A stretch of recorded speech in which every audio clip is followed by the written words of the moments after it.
السلام علیکم ورحمۃ اللہ وبرکاتہ۔ سوال پوچھا گیا ہے کہ گھر میں کتا رکھنا اس کی شرعی حیثیت کیا ہے؟ تو اس حوالے سے گزارش یہ ہے کہ شرعاً گھر میں کتا رکھنا بلا ضرورت یہ جائز نہیں ہے۔ نبی کریم صلی اللہ علیہ وآلہ وسلم نے اسے منع فرمایا اور اس کے بہت سارے نقصانات ہیں۔ حدیث پاک میں ہے، نبی کریم صلی اللہ علیہ وآلہ وسلم نے ارشاد فرمایا، لا تدخل الملائکۃ بیتا فیہ کلب ولا صورت تماثیل، کہ فرشتے اس گھر میں داخل نہیں ہوتے جس میں کتا ہو یا تصویر ہو۔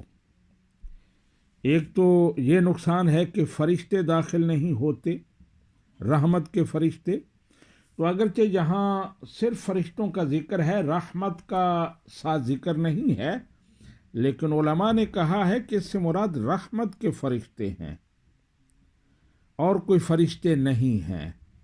حفاظت کے فرشتے ہوتے ہیں، اسی طرح کرامن کاتبین انسان کے ساتھ ہوتے ہیں، تو وہ اس سے مراد نہیں ہے، کیونکہ وہ تو لازماً ساتھ ہوتے ہیں، جدا ہونا ان کا ناممکن ہے، تو اس لیے رحمت کے فرشتے اس گھر میں داخل نہیں ہوتے جس میں کتا ہو۔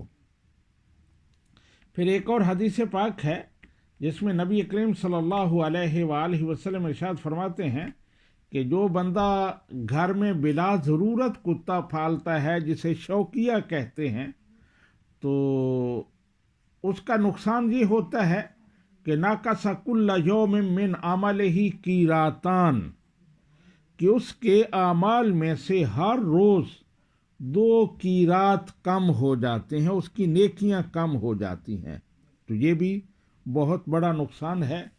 تو اب ایک مسئلہ یہ رہ جاتا ہے کہ میں نے 2-3 بار بولا ہے کہ بلا ضرورت، تو کتے کے حوالے سے ضرورت سے کیا مراد ہے؟ تو ضرورت سے مراد یہ ہے کہ اگر انسان کا گھر جو ہے وہ کہیں جنگل میں ہے، اسی طرح اس نے جانور رکھے ہوئے ہیں، کھیتی باڑی ہے، تو ان کی حفاظت کے لیے کتا رکھتا ہے، واقعی اس کی ضرورت ہے تو اس کی اجازت ہے۔ لیکن اگر ضرورت نہیں ہے، مثلا وہ کسی شہر میں رہتا ہے، ادھر ادھر گھر ہیں، تو وہاں اسے کوئی کسی قسم کا خطرہ نہیں ہے، کسی چور کا، کسی اور چیز کا، تو وہاں اس کے لیے جائز نہیں ہوگا، کیونکہ وہاں ضرورت نہیں ہے۔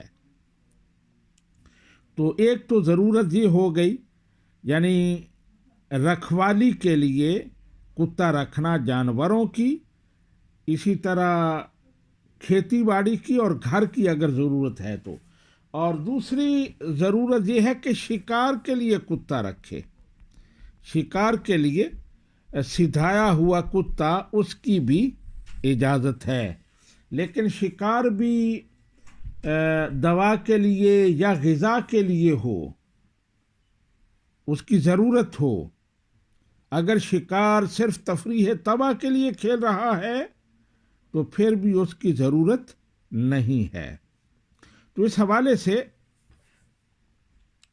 امام اہل سنت امام احمد رضا خان رحمۃ اللہ علیہ فرماتے ہیں کہ کتا پالنا حرام ہے۔ جس گھر میں کتا ہو اس گھر میں رحمت کا فرشتہ نہیں آتا، روز اس شخص کی نیکیاں گھٹتی ہیں۔ آگے لکھتے ہیں، صرف 2 قسم کے کتے پالنے کی اجازت ہے، ایک شکاری کتا اور دوسرا کھانے یا دوا وغیرہ کے لیے، یعنی منافع صحیحہ کے لیے شکار کی حاجت ہو، نہ شکار تفریح کہ وہ خود حرام ہے۔ دوسرا وہ کتا جو گلے یا کھیتی باڑی یا گھر کی حفاظت کے لیے پالا جائے اور حفاظت کی سچی حاجت ہو، ورنہ اگر مکان میں کچھ نہیں کہ چور لے جائیں گے، یا مکان محفوظ جگہ پر ہے کہ چور کا اندیشہ نہیں ہے، غرض جہاں اپنے دل سے خوب جانتا ہو کہ حفاظت کا بہانہ ہے، اصل میں کتے رکھنے کا شوق ہے، وہاں جائز نہیں ہے۔ آخر آس پاس کے گھر والے بھی اپنی حفاظت ضروری سمجھتے ہیں، اگر بے کتے کے حفاظت نہ ہوتی تو وہ بھی پالتے۔ خلاصہ یہ کہ اللہ تعالیٰ کے حکم میں ہیلا نہ نکالے کہ وہ دلوں کی بات جاننے والا ہے۔ یہ فتاوی رضویہ جلد نمبر 24 ہے اور صفحہ 657 اور 658 ہے۔ تو کہتے ہیں کہ بلا ضرورت یعنی اللہ تعالیٰ کے حکم میں کوئی بہانہ نکالنا، یعنی ضرورت نہیں ہے، ادھر ادھر اور بھی گھر ہیں، وہ بغیر کتے کے امن و سکون سے رہ رہے ہیں، ان کو حفاظت کا کوئی پرابلم نہیں ہے، تو ایسے میں کسی شخص کا کتا پالنا یہ بہانہ ہوگا، حفاظت کے لیے نہیں ہوگا بلکہ شوقیہ ہوگا، جو کہ جائز نہیں ہے، حرام ہے۔ اللہ سبحانہ و تعالی ہمیں عمل کی توفیق عطا فرمائے۔ وما علینا الا البلاغ۔